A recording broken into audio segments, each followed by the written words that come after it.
편의 영화가 때로 한 사람의 인생에 결정적인 영향을 미치기도 합니다. 저는 이 영화를 보고 제 전공을 선택했고요. 제가 아는 어떤 한 연주자는 원래 첼로를 전공했었는데 이 영화를 보고 나서 악기 전공을 비올라 다감바로 전향했습니다. 오늘 트레첸토에서는 한 편의 아름다운 음악 영화를 소개해 드리려고 하는데요. 1991년작 프랑스 영화 툴레마땡 두 몬드, 세상의 모든 아침입니다.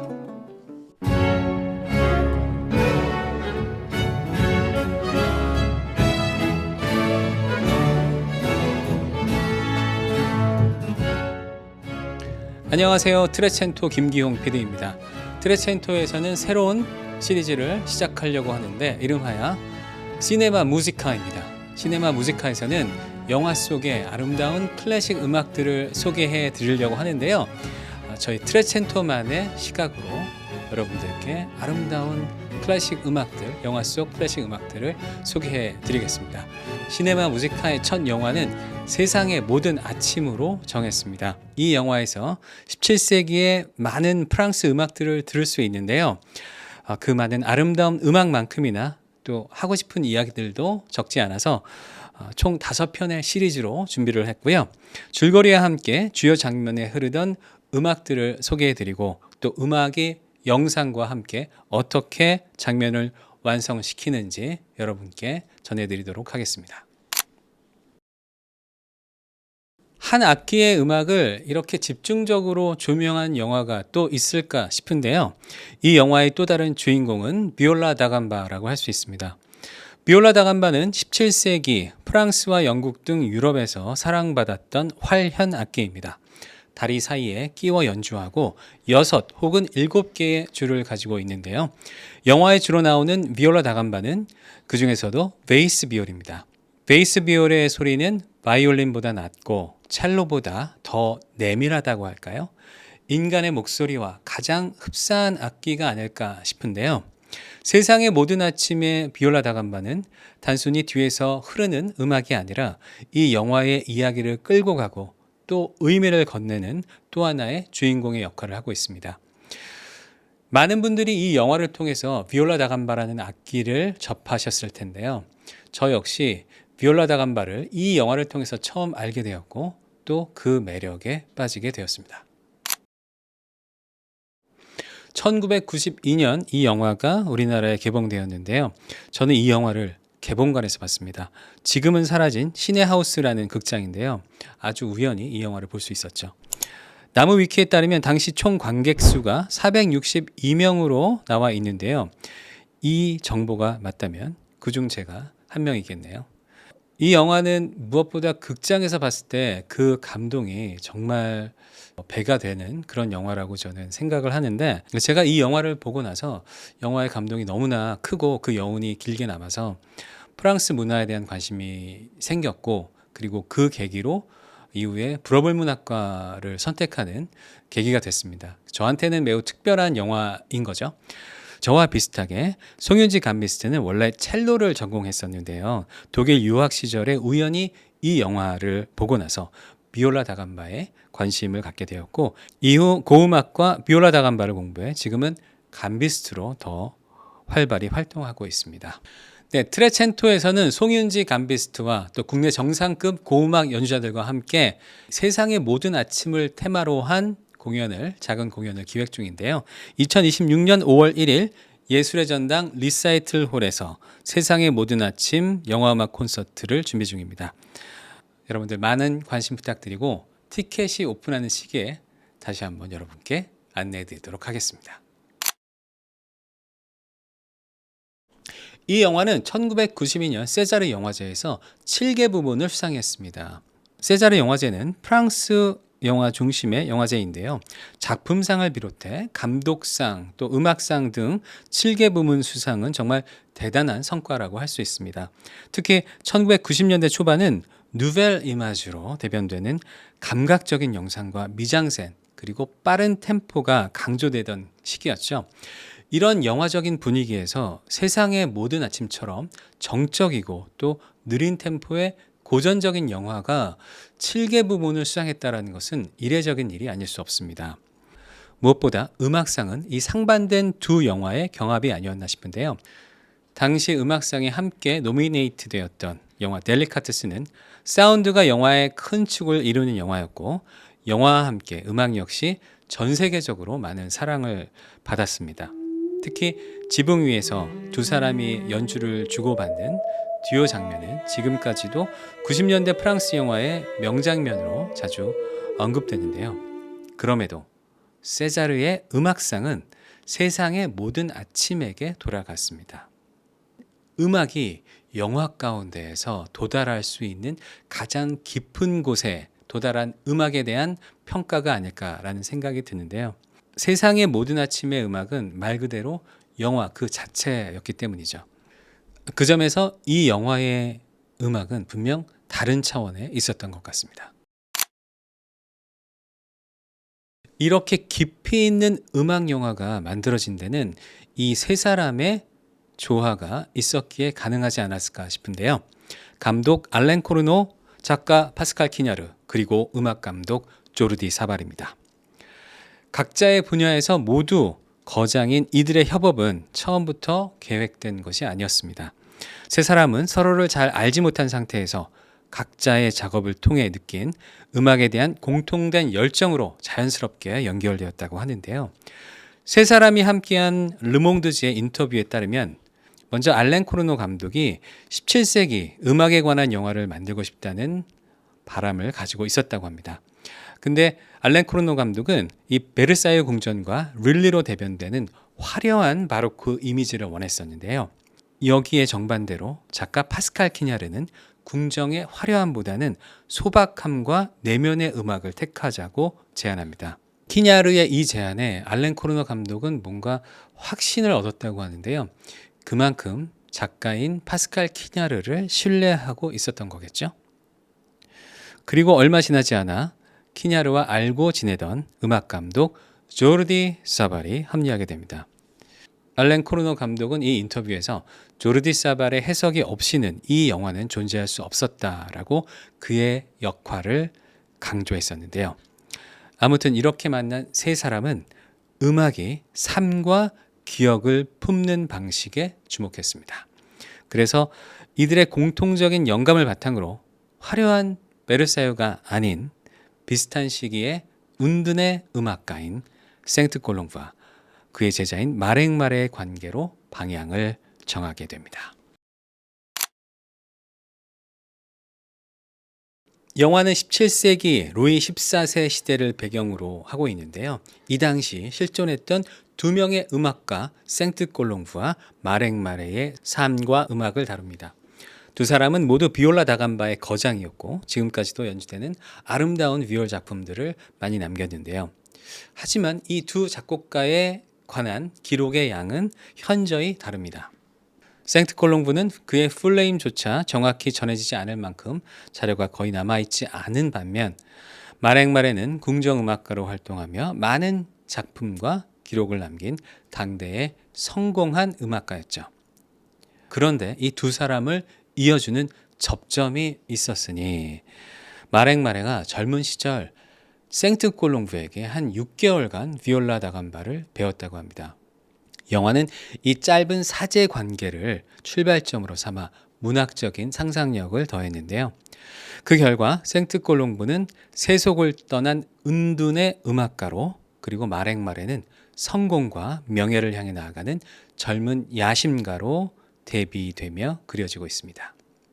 영화는 이 두 사람의 만남과 또 갈등, 그리고 어떻게 다시 만나는지 그 과정을 그리고 있는데요. 이 과정을 통해서 조용히 하나의 질문을 던집니다. 음악은 무엇을 위해 존재하는가? 그리고 이 질문에 대한 답을 말보다 음악으로 아주 천천히 조심스럽게 찾아갑니다. 네, 그럼 본격적으로 영화의 내용으로 들어가 보겠습니다. 영화는 궁정음악실의 음악 소리로 시작이 되는데요. 마랭마레의 얼굴이 화면에 클로즈업된 상태로 이제 시작이 됩니다. 이때 나오는 음악이 있습니다. 음악은 마랭마레의 음악이고요. 성 주누비에브 성당의 종소리가 나옵니다.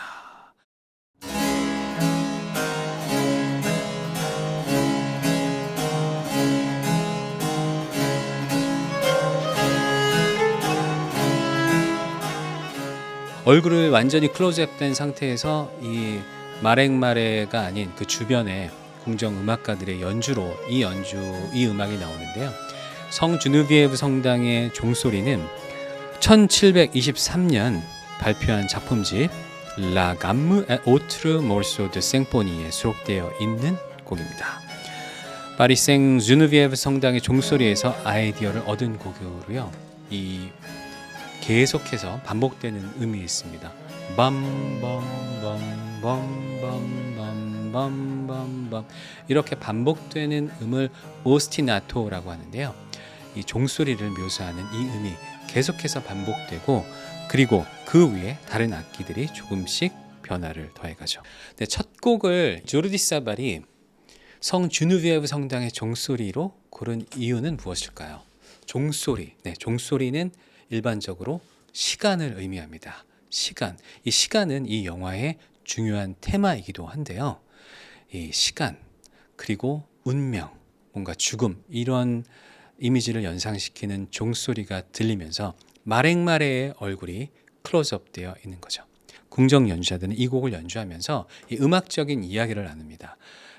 음악적인 색이나 아니면 템포에 관한 이야기를 하면서 이 부분에서는 더 빨리 연주해야 돼 혹은 더 세게 연주해야 돼 이런 이야기를 하면서 이 성 주누비에브 성당의 종소리를 연주하고 있는 것이죠.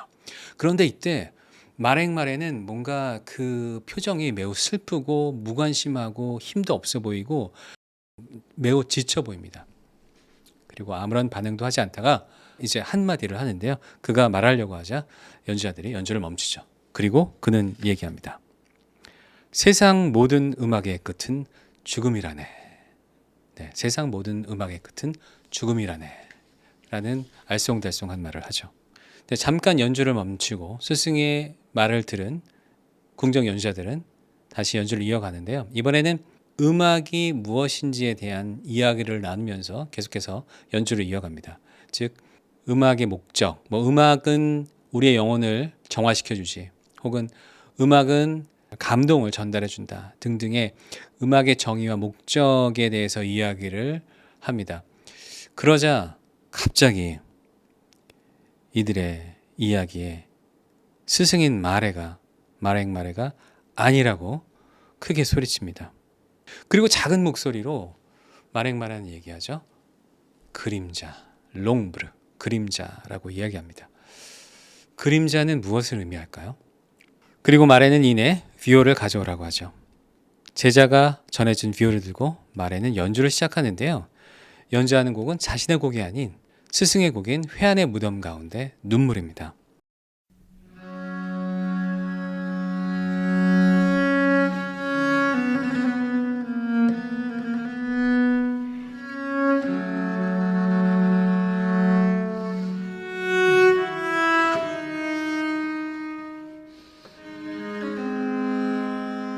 이 곡은 영화 세상의 모든 아침을 대표하는 테마곡이라고 할 수 있는데요. 영화의 시작과 끝을 모두 장식하며 처음부터 끝까지 중간중간 이 영화가 흐르면서 하나의 축을 이루고 있는 음악이라고 할 수 있습니다. 원작 소설에서도 이 곡이 처음에 언급되고 또 마지막에 이 곡을 연주하는 장면으로 끝이 나는데요. 그런 점에서 이 작품은 순환형 구조를 가진다고 볼 수 있습니다. 시작과 끝이 같은 음악으로 연결되어 있기 때문이죠. 영화에서도 이 곡은 하나의 고리처럼 작용해 멀어졌던 생트 콜롬프와 마랭마레를 다시 이어주는 역할을 하게 됩니다. 아마도 작가 파스칼 키냐르는 이 곡을 하나의 모티브로 삼고 작품을 발전시키지 않았나라는 생각이 드는데요. 상실과 회한, 또 침묵이라는 영화의 전체적 분위기와 정서를 확장해 나갔던 것이 아닐까 생각하게 됩니다. 이 곡은 단순한 테마 음악이 아니라 이야기를 시작하고 또 이어주고 마무리 짓는 영화의 중심에 놓인 음악이라고 할 수 있죠. 다시 마레의 연주 장면으로 돌아와서 마레는 이 곡을 도입부만 조금 연주하고 뭔가 뜻대로 연주가 되지 않았는지 비올라 다감바를 내려놓습니다. 이때 제자들은 조용히 음악실을 빠져나가려고 하는데요. 마랭마레가 모두 자리에 앉으라고 하죠. 그리고 마레는 자신의 수업을 시작하겠다고 합니다. 그리고 나서 문을 닫으라고 하는데요. 문이 닫혀지자 바로크 회화의 기법처럼 그의 얼굴에 어둠 가운데 빛이 드라마틱하게 비춰집니다. 그리고 마치 연극의 독백처럼 그는 자신의 과거를 회상하며 그의 스승에 대해 말하기 시작하죠. 그는 말이 없었고 굉장히 조용했던 사람인데 음악 그 자체였다라고 얘기합니다. 그리고 불꽃 같은 열망, 열정을 갖고 있어서 그 열망은 헤아릴 수 없을 정도였다. 그런 스승이 있었다. 그런데 그를 그림자가 데려갔다라고 얘기하죠. 여기서 그림자가 한번 또 언급이 되는군요. 지금까지 한 영화 6분 정도까지 영화의 도입부를 마렉마레의 클로즈업된 얼굴 모습으로, 얼굴 장면으로 계속해서 유지가 됩니다. 매우 독특한 오프닝이 아닐 수가 없는데요. 그리고 이렇게 회상을 하면서 스승의 이야기로 넘어가면서 드디어 그의 스승인 생트 콜롱브가 등장합니다. 그가 등장할 때 역시 비올라 다감바를 연주하는 모습으로 등장하죠. 장소는 죽음을 앞둔 친구 보클랭의 집입니다.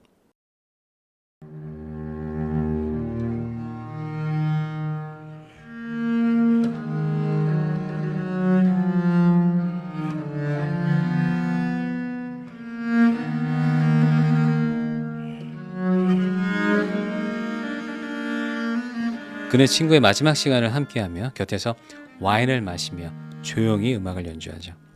이 장면에서 흐르는 곡이 바로 보클랭 씨를 위한 전주곡 프렐루드 푸 무스 보클랭인데요. 이 곡은 생트 콜롱브 루피스가 쓴 G단조 프렐루드를 바탕으로 영화의 음악 감독인 조르디 사발이 즉흥적으로 재구성한 음악입니다. 르피스는 생트 콜롱브의 아들로 알려져 있는 인물인데요. 그의 음악은 생트 콜롱브의 음악 언어를 자연스럽게 이어받았다고 평가됩니다. 그래서 조르디 사발은 이 곡을 생트 콜롱브의 세계 안에 포함시켜 사용한 것 같습니다.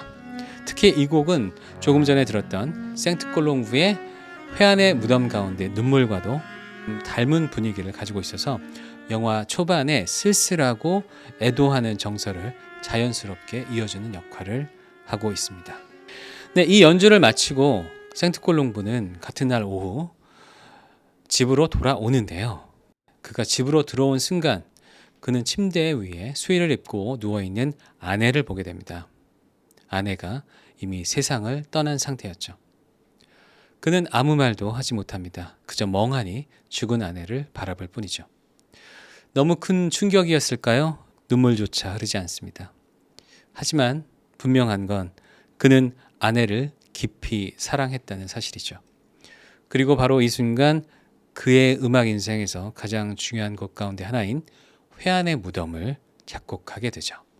네, 이 장면까지의 이야기를 소설은 한 단락으로 쓰고 있는데요. 제1장 1650년 봄 생트 콜롱브 부인이 죽었다. 부인은 2살과 6살 난 두 딸아이를 남겼다. 생트 콜롱브 씨는 아내의 죽음이 사무쳤다. 그는 아내를 무척 사랑했다. 그가 회한의 무덤을 작곡한 것은 아내의 죽음 때문이었다.